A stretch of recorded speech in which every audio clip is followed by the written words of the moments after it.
Horror story second part. Please watch. అలాగే like and share చేయండి మీ ఫ్రెండ్స్కి. 11 ఆ టైంలో మా పళ్ళలోంచి పాల క్యాన్లు అనేవి వెళ్ళిపోతాయి. ఉప్పుగుండూరు అక్కడ అన్లోడ్ చేసేసి మళ్ళీ అతను రిటర్న్ వస్తాడనమాట.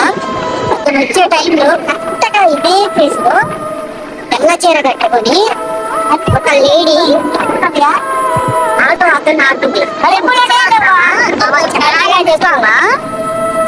బట్ అతను అయితే ఆపాడు.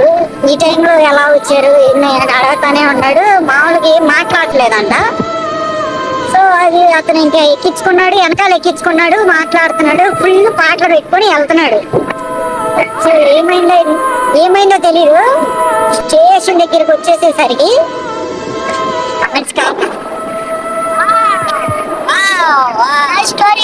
ఇది స్టోరీ ఫేక్ స్టోరీ అయితే కాదు, ఇది రియల్ స్టోరీ.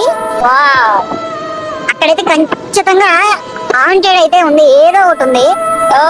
ఈ స్టోరీ అయితే కన్ఫర్మ్ ఫ్రెండ్స్. నేనైతే అప్పుడు పుట్టలేదు, మాకు తెలియదు.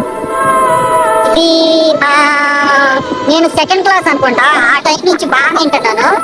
ఆ టైంలో మాకు 7, 6 ఆ టైం నుంచి ఉప్పుగుండ నుంచి రావాలంటే చాలా భయం ఫ్రెండ్. ఇప్పుడంటే బైక్స్, స్కూటీస్ ఇవన్నీ కామన్ అయిపోయినాయి ప్రతి ఇంటికి. ఓన్లీ ఆటోలో వెళ్ళాలి, లేదంటే బస్ స్టాండ్కి బస్కి వెళ్ళాల్సి వచ్చేది. అలా డేంజర్ ఏరియా. ఇప్పుడు చెప్తున్నాను మీకు, ఏదైతే హెచ్చరికే ప్లేస్. ఇప్పుడు మీకు సైట్ కానీ వస్తాయా థర్డ్ సీట్ ఇలానే నేను చెప్పినట్టు 4 స్టేట్స్ అక్కడ స్టేషన్ లో కూడా ఇన్స్పిరేషన్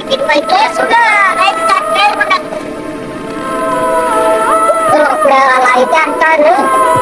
చాలా డేంజర్. అతను అయితే ఫుల్ ఫేవర్ ఫ్రెండ్స్. అప్పుడు 108 వచ్చిందంట. తిరిగి చూసుకోకుండా అప్పుడు